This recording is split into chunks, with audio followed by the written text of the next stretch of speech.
Well, well, well. Don't you guys look silly now? I never doubted him for a second, and Belal Muhammad has become the welterweight champion of the world. Beats Leon Edwards, beats him very clearly as well, although there were some close rounds. He won the fight very clearly and walked down Leon Edwards and broke him in that fight as well. One more time though, just for the people at the back. Belal Muhammad is a UFC world champion, and you have to act like he is, because he is. Belal Muhammad, remember that guy that we've watched the career of? He's a world champion, right? He's the champ, and turns out Colby Covington and Usman are garbage, is what I took from this, because he walked down Edwards and took him down whenever he wanted to, it felt like, in this fight. Now, we can go through all of the big moments, and there were some moments in this fight, and Leon, of course, said, well, you know, like, I got a bit tired. The fight was at 5 a.m. I was a bit tired, which is a decent excuse, because that is kind of unfair for all of the UK fighters. However, who cares, dude? Who cares? Belal Muhammad won the fight. Won the first round. Now, Michael Bisping at the... Belal Muhammad's the world champion, guys. I can't reiterate that enough. Wonks.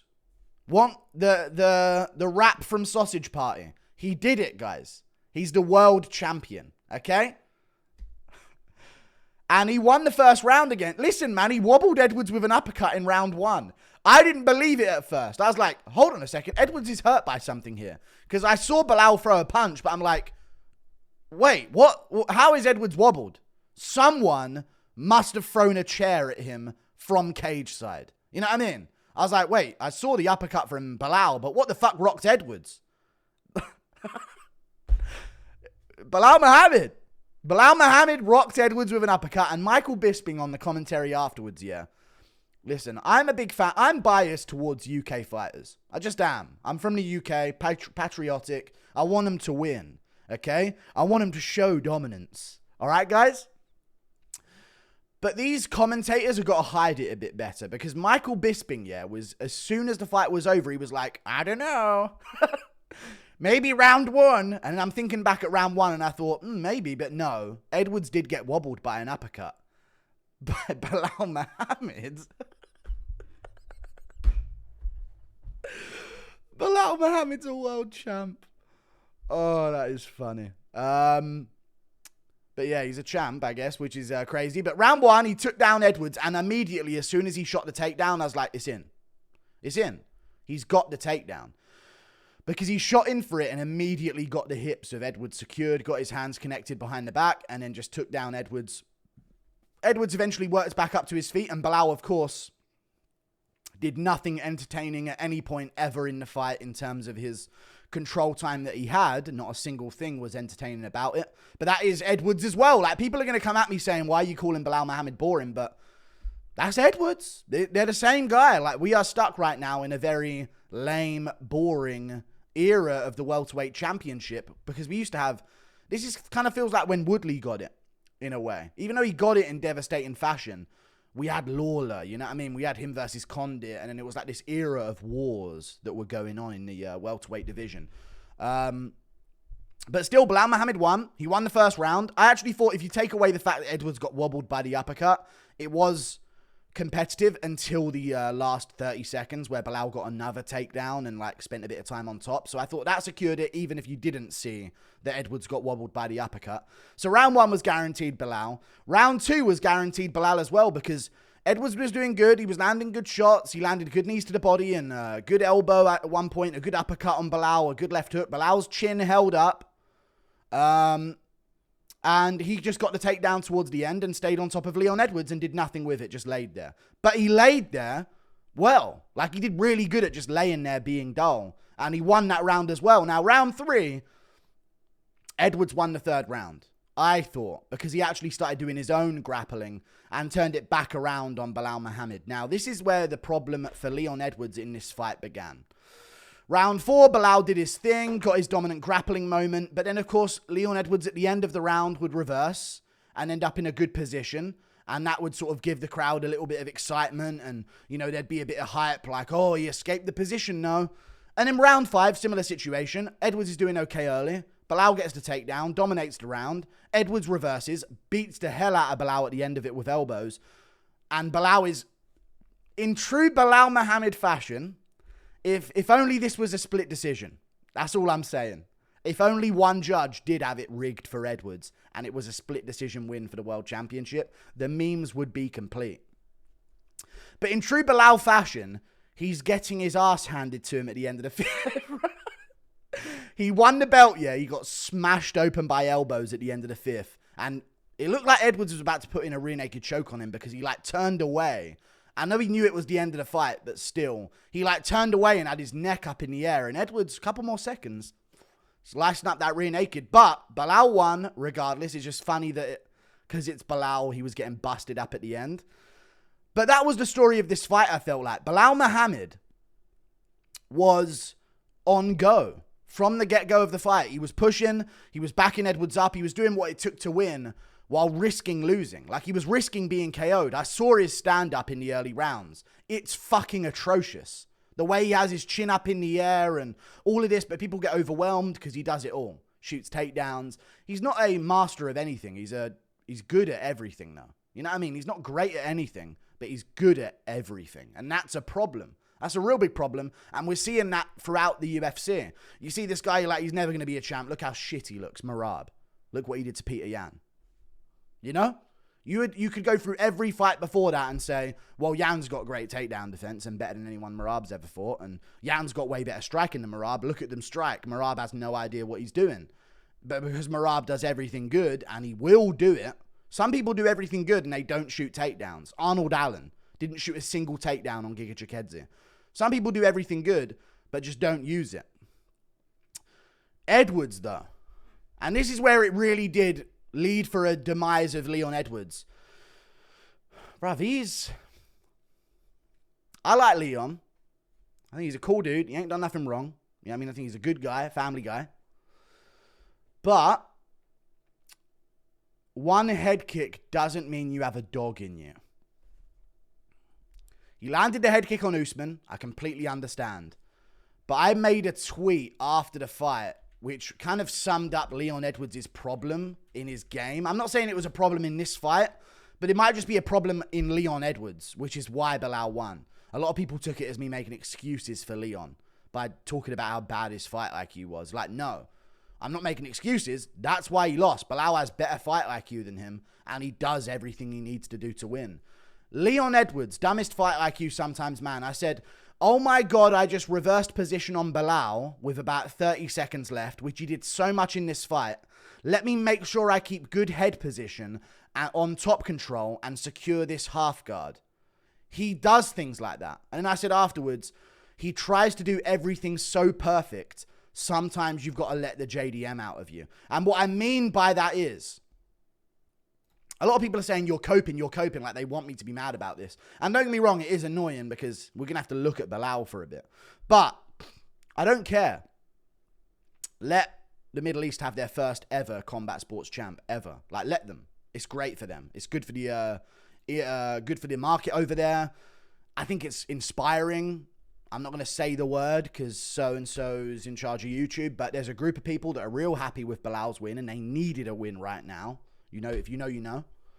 I'm not talking about people from Chicago, where he was born and raised and trained his whole life. All good, though. Claim Palestine. All good. Fuck, I said it. Either way, they're going to be happy as fuck right now. And they needed a win. They needed a W, and Belal delivered it against all odds.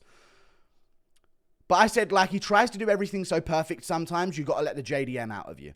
Leon Edwards, yeah, he'll literally be framing. Belal will be closing the distance, ready to throw shots at Leon Edwards.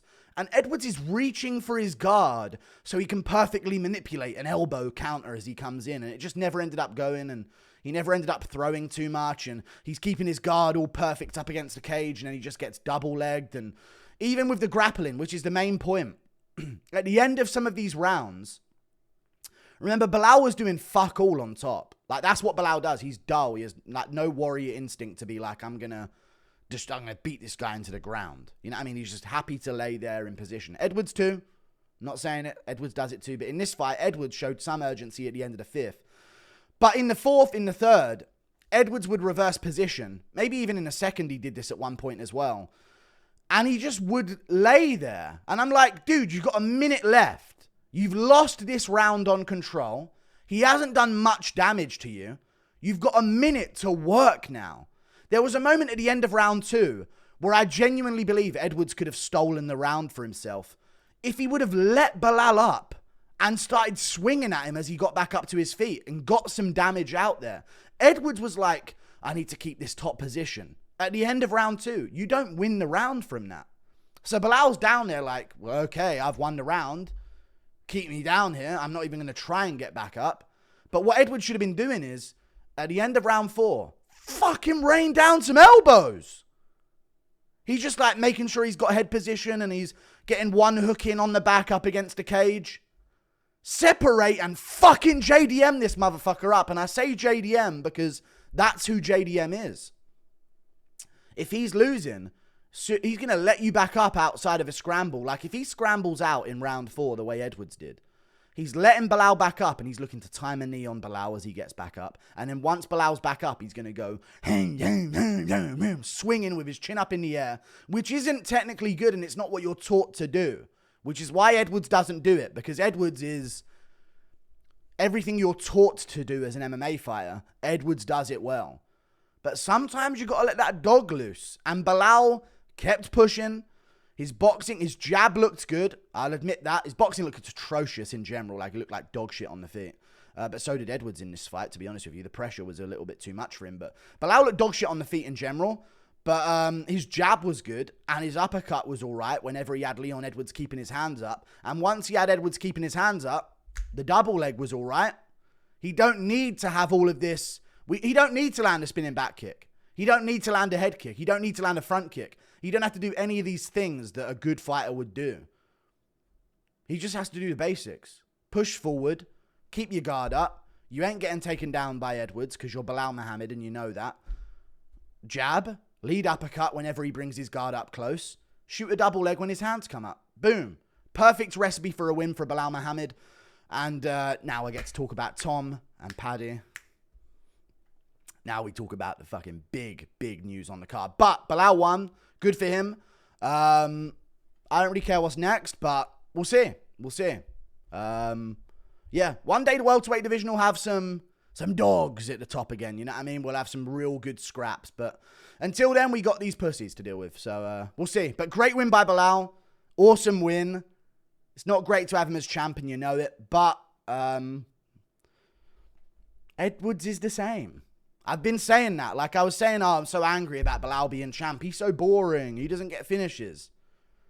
And I'm thinking, that kind of reminds me of someone. It reminds me of Leon Edwards here. So at least now, it's funny to have Belal as champ. In a way, right? Like, with Edwards as champ, there's no emotion, kind of. Like, he's cool. He's a good guy. But you're not like, yeah, Leon. Or like, oh, I hate you, Leon. There's never really a Leon Edwards moment like that. But with Belal Muhammad, it's like, at least it's funny that Belal is the champion of a combat sport. I do want to mention at the end, though, he did source up in the middle of his career. He also denied steroids in the Octagon interview, which no fighter ever has done ever before, I don't think. So that's fucking insane that was on his mind. But yeah, his veins are insane. If you look at Belal earlier in his career and now, like, I don't know who told him, push-ups, Belal, what you doing? I don't know who told him that. But whatever guy came into his gym and said, Belal, you're not working out. You should be working out as a UFC fighter. And then all of a sudden he started to, and like doubled in size. All muscle bellies doubled in size. Vascularity 3 times more visible. You could barely see a vein on him when he was coming up the division and when he was on the regional scene. Now veins popping out of his bicep. He was on his side and there was veins just tracing down his side. He was squeezing Edwards up against the cage in the first round and his back had veins like proper force into the back. Like insane. Whoever the guy is that came into Belal's gym in the middle of his career when he was about 30 as an athlete, a professional athlete, and said, you should be doing push-ups, well fucking done. Like and subscribe. Thank you for watching. Toodle Pip. Good win from Belal, though. It's dusty as hell in my room. I just revealed that. See you later. Goodbye. Good for Belal. Shavkat JDM. Neither of them have earned a title shot yet. Leon Edwards, Ian Gary. I've heard rumors of Usman getting a title shot, but you know what? I don't mind Belal sitting out for a bit. Belal being in the sport or not as a champion I don't think it means any different. Like, I don't think a Belal Muhammad fight is going to take a card to a next level. So I say keep Belal out, whatever, inactive as possible. Come back early next year, late this year, Shavkat JDM. When JDM's ready, then there'll be a guaranteed deserving title contender with the winner of that. And then we do Edwards versus Ian Gary. I think that's perfect. Edwards, Ian Gary. And we also do Usman versus... I know they're talking about a title shot for him, but he's on a 3-fight losing streak. So that would literally be insane. I don't know how he's still ranked number 1 at welterweight when he hasn't had a relevant win there in so long. I would do Usman versus... if Sean Brady wins against Gilbert Burns... I could see them trying that. See you later. Goodbye. Thank you for watching. Toodle Pip. Yeah.